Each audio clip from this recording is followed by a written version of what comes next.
വാഗ്ദാന പേടകത്തെ സമീപിക്കാനുള്ള 8ാമത്തെ യോഗ്യത, ഇന്ന് 8ാം ദിവസം. എന്താണെന്നറിയാവോ? ത്യാഗ മനസ്സോടെ ഉള്ള ജീവിതമാണ് വാഗ്ദാന പേടകത്തെ സമീപിക്കാനുള്ള യോഗ്യത. അത് പറയണത് റോമ 12:1. ആകയാൽ സഹോദരങ്ങളെ, ദൈവത്തിന്റെ കാരുണ്യം അനുസ്മരിച്ചുകൊണ്ട് ഞാൻ നിങ്ങളോട് അപേക്ഷിക്കുന്നു. നിങ്ങളുടെ ശരീരങ്ങളെ വിശുദ്ധവും ദൈവത്തിന് പ്രീതികരവുമായ സജീവ ബലിയായി സമർപ്പിക്കുവിൻ.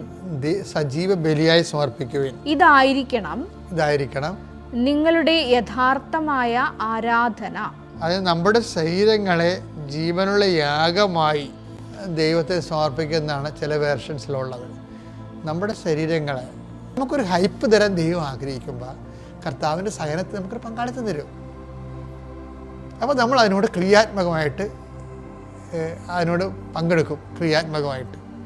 അങ്ങനെ പങ്കെടുക്കുമ്പോൾ നമുക്ക് കർത്താവിന് സന്തോഷമാകും. എന്താ? അപ്പോൾ നമുക്ക് അവൻ്റെ നാമത്തിൽ വിശ്വസിക്കുന്നവർക്കെല്ലാം കൃപയ്ക്ക് മേൽ കൃപ. അതെങ്ങനെ? ശരീരത്യാഗത്തിലൂടെയാണ്. ശരീരത്തിൽ ക്ലേശം അനുഭവിക്കുന്നത് ഈശോയുടെ നാമത്തിലാണ്. അത് മനുഷ്യാവതാരം കൊണ്ട് ഈശോയെ കൊണ്ട് നേട്ടം അത് തന്നെയാണ് ശരിക്കും പറഞ്ഞാൽ. കാര്യം അവനെല്ലാ നാമങ്ങളും ഉന്നതമായ നാമത്തിലേക്കായി ദൈവം അവൻ ഉയർത്തി.